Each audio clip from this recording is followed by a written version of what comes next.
Let's play some fucking fighting games. Well, that's a good developer. See if it's any good. How to play fighting games. It's a fucking stupid name for a fighting game.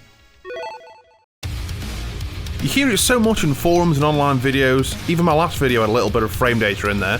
But what really is it? It encompasses many things, but at its core, frame data is simply what is happening in each frame that passes by.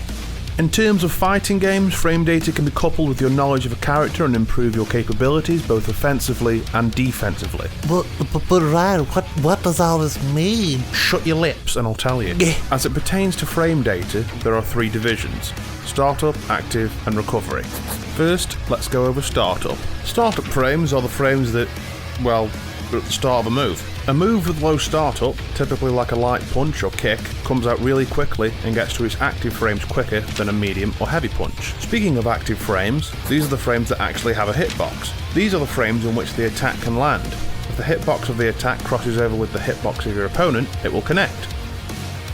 Finally, let's move on to recovery.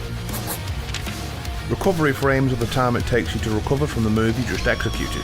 Recovery frames are incredibly important, as if they blocked your attack you may be open to a counter. For instance, let's just say your character's punch has 5 frames of startup, 3 active frames and 8 frames of recovery. In a situation where they block, your character now has to go through 8 frames of recovery before you can block again, while your opponent goes through block stun frames. If their block stun ends while your recovery frames continue, they can strike back.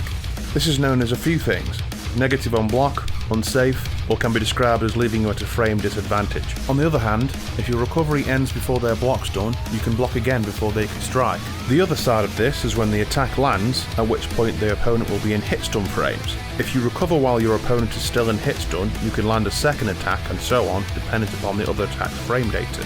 This can be described as frame advantage. This is why you also hear more seasoned fighting game players talking about input lag, which basically means the delay between inputting a command and it showing up on the display.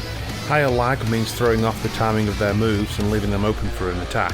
Jesus Christ, this is boring. Yeah, I know, this is pretty dry, but that about covers it. Beyond this, you've got frame traps and other more game-specific variations, but for the beginners watching this video, this should be all you need to get you to that next level. Well, that or you can just play Ken with a flowchart, but nobody likes that guy. You don't want to be that guy. I'd take a Blanca player over that guy. Nobody.